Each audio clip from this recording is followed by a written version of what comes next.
অন্তর্বর্তীকালীন সরকারকে ব্যর্থ করতে নতুন হামলার পরিকল্পনা করছে শোকের মাস আগস্টকে ঘিরে, যার টাইমলাইন ধরা হয়েছে ২৯ জুলাই থেকে ৮ আগস্ট পর্যন্ত।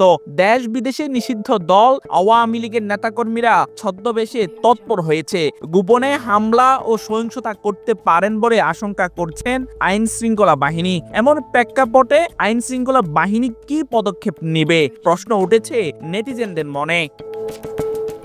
ছাত্র জনতার গণ অভ্যুত্থানে আওয়ামী সরকারের পতন হলেও বসেনি দলটির নেতাকর্মীরা। বিভিন্ন সময়ে বিভিন্নভাবে দেশের নৈরাজ্য সৃষ্টি করতে সক্রিয় হতে চেয়েছে ছদ্মবেশে। ২৯ জুলাই থেকে ৮ আগস্ট দলটির নেতাকর্মীরা সরকারি স্থাপনায় ভাঙচুর, হামলা ও বিশৃঙ্খলা সৃষ্টি করতে পারে বলে আশঙ্কা রয়েছে। এমন আশঙ্কা থেকে সারা দেশে আগামী ১১ দিনের জন্য বিশেষ সতর্কতা জারি করেছে আইন শৃঙ্খলা বাহিনী। পুলিশের বিশেষ শাখা এই সংক্রান্ত একটি চিঠি ঢাকা মহানগর পুলিশ, সিটিএসবি, বিভাগীয় উপ পুলিশ কমিশনার, চট্টগ্রাম ও খুলনা স্পেশাল পুলিশ সুপার সহ দেশের সব জেলা পুলিশ সুপার কাছে পাঠানো হয়েছে।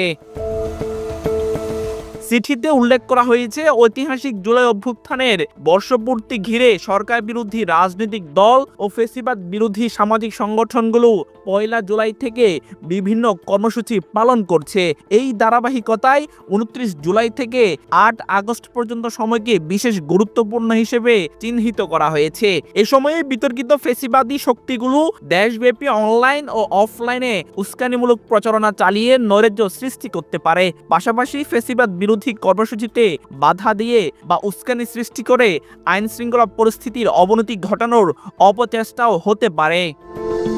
এছাড়াও এই সময়ে ব্যক্তিগত মোটরসাইকেল, মাইক্রোবাস সহ সন্দেহভাজন সব যানবাহনে তল্লাশি, বাস টার্মিনাল, লঞ্চ গার্ড, রেল স্টেশন, বিমানবন্দরের আশপাশে নজরদারি এবং মোবাইল পেট্রোল বাড়াতে বলা হয়েছে। একই সঙ্গে গ্রেপ্তারি পরোয়ানা তামিল, সাইবার পেট্রোলিং এবং গোয়েন্দা নজরদারি জোরদারের নির্দেশও দেওয়া হয়েছে। পুলিশ কর্মকর্তাদের দাবি, আওয়ামী লীগের কিছু যুব ছাত্র সংগঠনের নেতারা মাঠে না থাকলেও অনলাইনে ভার্চুয়াল স্কোয়াড গড়ে তুলেছে, যারা ফেসবুক, টেলিগ্রাম ও ইউটিউব ভিত্তিক চ্যানেল চালিয়ে সামাজিক অস্থিরতা ছড়ানোর কাজ করছে। আব্দুর রহমান ইমন, নিউজ টুডে।